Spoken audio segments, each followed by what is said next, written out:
Fala rapaziada, Sérgio Português na área, tô de volta para mais um vídeo.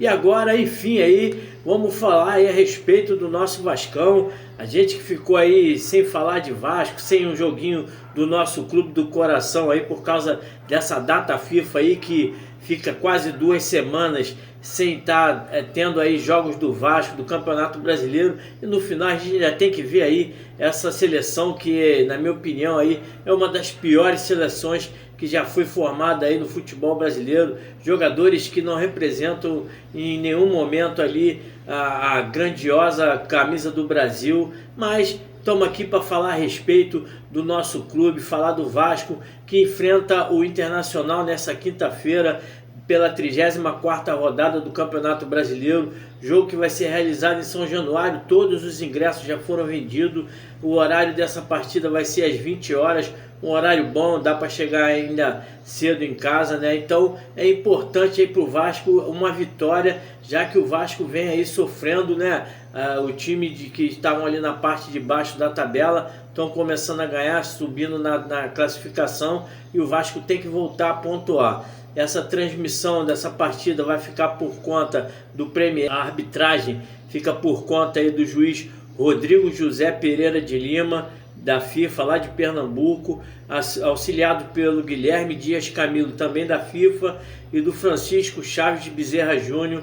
O VAR vai ficar por conta aí do Thiago Duarte Peixoto, da Federação Paulista. Espero aí que o trio de arbitragem mais o VAR tenham aí um bom papel, que eles possam passar em branco, sem nenhuma polêmica, para poder estar deixando o espetáculo cada vez melhor. A classificação aí do Vasco nessa rodada, 34ª rodada, o Corinthians, que venceu o Cruzeiro, né, nesse feriado de quarta-feira, né, passou o Vasco. Então o Vasco tem obrigação de estar vencendo, ele ocupando aí a 10ª colocação com 43 pontos. O Internacional é o quinto com 59, e nos últimos 5 jogos aí o Vasco teve 2 vitórias e 3 derrotas, né? Enquanto que o Internacional vem numa sequência invicta aí de 4 vitórias e 1 empate.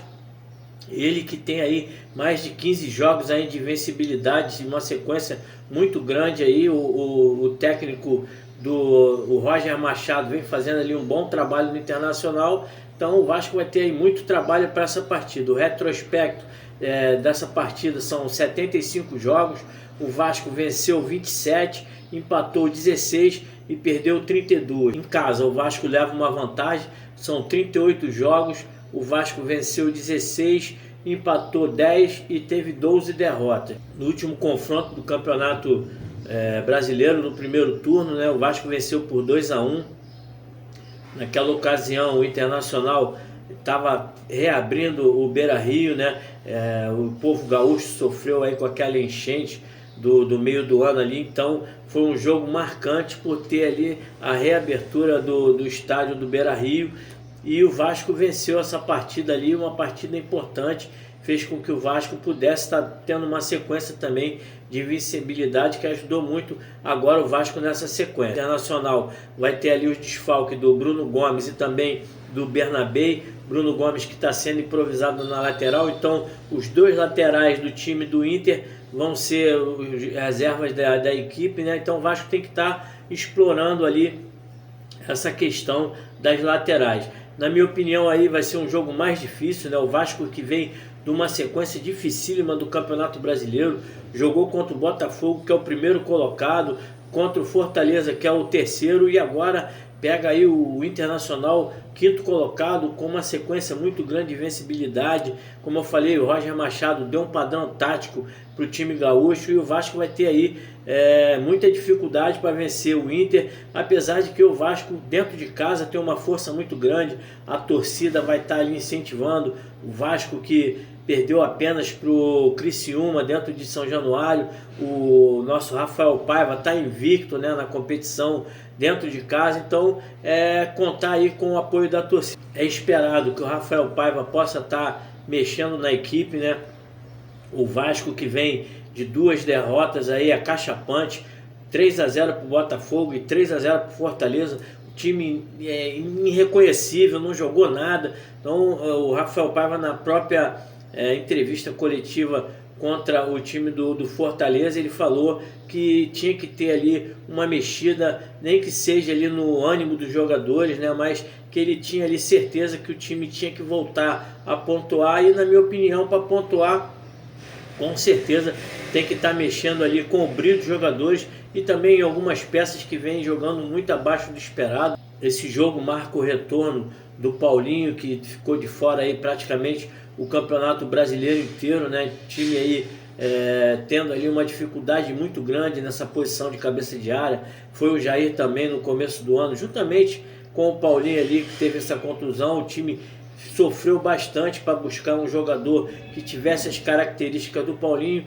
Ele vai estar retornando, mas dificilmente ele deve ser aproveitado. Se for aproveitado, deve entrar no finalzinho do jogo ali para contar uma minutagem, né? O Paulinho, que a gente tem que estar contando muito para o ano que vem, que vai ser um reforço importante, um reforço que a gente já tem no nosso elenco, né? O Rafael Paiva tem algumas dúvidas para escalar a equipe, né? Ele que vem ali fazendo algumas tentativas de mudança, né? E eu vou estar aqui analisando a última escalação para a gente ver aqui e formar uma possível escalação para esse jogo contra o Internacional. No gol, o Léo Jardim, né? Um dos principais jogadores do Vasco desde o ano passado, é um cara que não abre brecha, não deve estar sendo barrado para essa equipe. Na lateral direita, o Paulo Henrique também é outro jogador de confiança do técnico Rafael Paiva, é um dos jogadores ali imprescindível na hora da marcação, né? Ele que é um dos maiores ladrões de bola do campeonato, é um cara que vem aí em ascensão, mas eu acho que ele também vai estar permanecendo, assim como o João Vitor, que volta aí de uma suspensão, né, pela rodada anterior, né? Ele foi substituído pelo Maicon, mas o Maicon não fez uma boa partida. Eu acho que o João Vitor deve ser aí a opção do Rafael Paiva para poder estar começando esse jogo, juntamente com o Léo, que é um jogador que tem entre altos e baixos, é um cara muito contestado.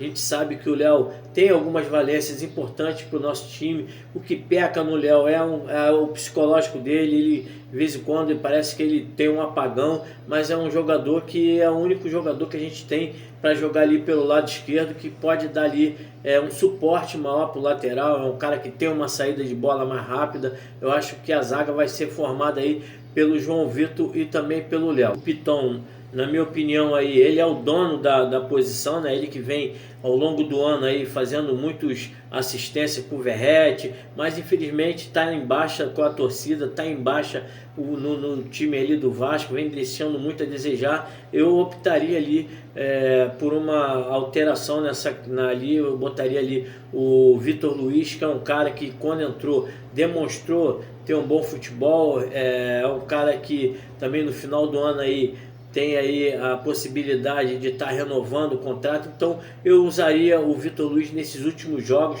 para poder testar efetivamente o jogador e ver as condições que tem, e no final do ano trabalhar aí para poder renovar com o jogador Piton, que é um cara que está sendo especulado também a sua saída, né? Então seria importante o Vasco testar o Vitor Luiz nesses últimos jogos aí do campeonato. Na volância, o Matheus Carvalho é uma dúvida aí, o jogador que vinha sendo um dos principais jogadores do meio de campo do Vasco, juntamente com o Hugo Moura, né? Eles que, quando o Rafael Paiva entrou no comando do Vasco, botou os dois, acertou ali aquela questão que o Vasco tinha na dificuldade ali na entrada da área, mas nos últimos jogos vem deixando muito a desejar, oscila bastante. Não sei se o psicológico dele está em plenas condições.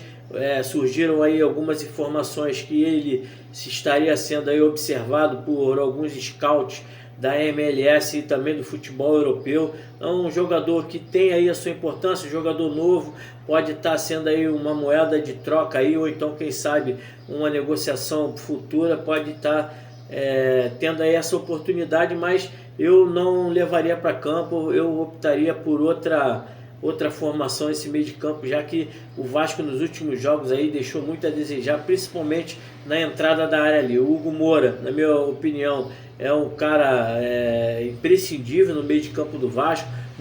Ele é muito combativo, né? Dedicado, é um cara que está ali sempre ajudando a zaga, né? É um cara importantíssimo no meio de campo.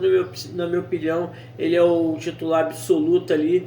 E tem aí a terceira opção ali no meio de campo, tem o Galdames, que no último jogo não foi bem, enquanto o Bahia jogou muito bem, a torcida estava escabriada com o jogador, entrou, fez ali boas jogadas, se dedicou bastante, mas tem ali a opção do Jair, que já pode estar entrando em campo. O departamento médico liberou o Jair totalmente para entrar ali como titular no Vasco. Basta saber aí que o Rafael Paiva terá a opção do Galdames, que ele gosta muito, ou do Jair. Também tem ali o Maximini, que está brigando ali por uma posição no meio de campo.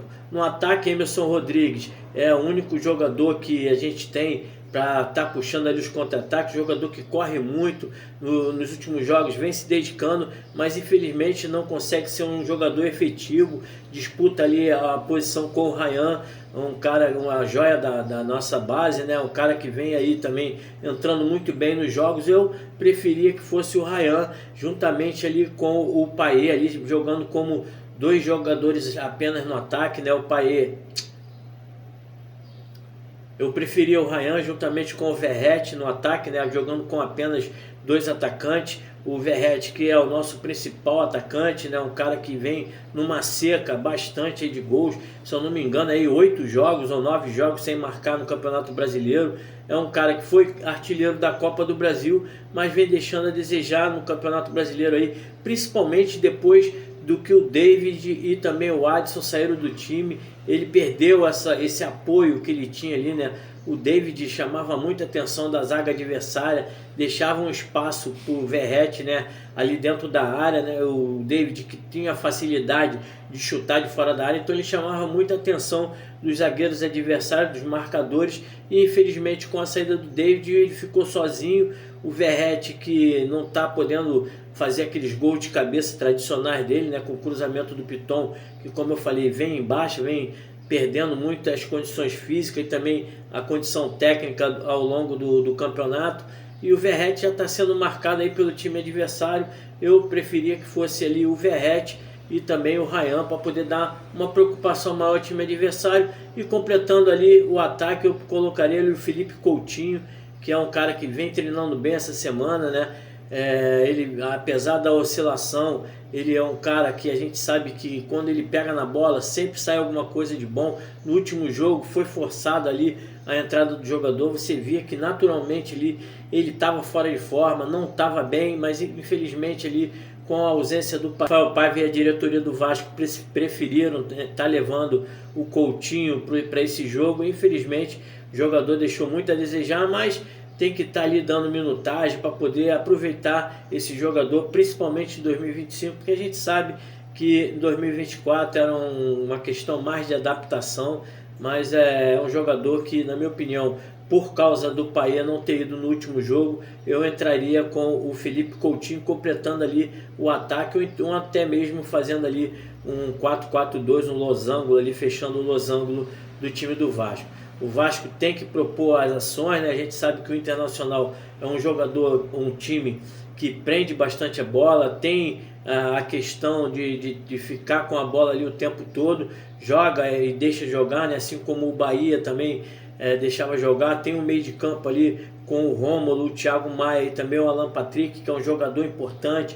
O Vasco tem que marcar esse jogador. No ano passado ele fez chover em São Januário, então é um jogador que gosta de jogar contra o Vasco, tem que ter uma atenção especial e não pode dar espaço para o time do Internacional, porque se der espaço, né, o ataque também poderoso que o time do Internacional tem, a gente pode sofrer aí as consequências. Na defesa ali eles vão ter a ausência, como eu falei, dos laterais, então eu acho que o Vasco tem que explorar, tem que botar o Paulo Henrique para partir para cima, ter essa cobertura também ali, né, do Piton e do Paulo Henrique. Estou falando do Piton porque eu tenho certeza que o Rafael Paiva vai manter o Piton, então tem que ter essa questão ali dos laterais avançar para poder explorar essa lacuna, já que a zaga do time do Internacional não vai estar completa, já que o Rafael Paiva ainda tem aí algumas dúvidas para formar a equipe do Vasco, né? A possível escalação deve ser a seguinte: caso ele opte para estar mudando o esquema no 4-4-2 ou quem sabe até permanecendo no 4-3-3, eu acho que ele deve estar trazendo aí a seguinte formação: Léo Jardim no gol, Paulo Henrique, João Vitor, Léo Pelé e o Vitor Luiz. O meio de campo formado por Hugo Moura, Jair e o Maximini. E o ataque, Felipe Coutinho, Verratti e o Ryan. O Internacional do técnico Roger Machado deve estar vindo com a seguinte formação: Antony, Brian, Aguirre, Roger, Vitão e o René. O meio de campo, Rômulo, Thiago Maia e Alan Patrick. E no ataque, Bruno Tabata e o Wesley. Eu volto a repetir, o Vasco, né, tem um jogo difícil pela frente, uma invencibilidade muito grande do time do Internacional. O Roger Machado vem fazendo um bom trabalho, mas o Vasco tem condições de trazer essa vitória. É um time que, dentro dos seus domínios, vem fazendo uma boa participação no Campeonato Brasileiro, apenas uma derrota. Então temos totais condições.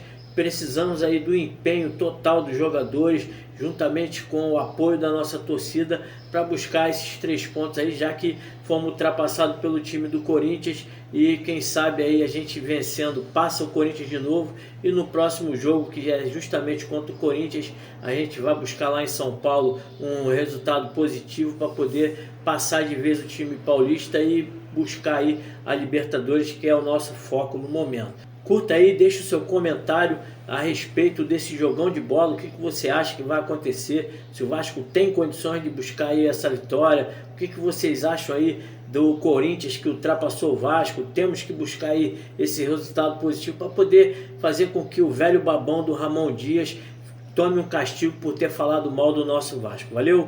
Tamo junto, saudações vascaína. Fui!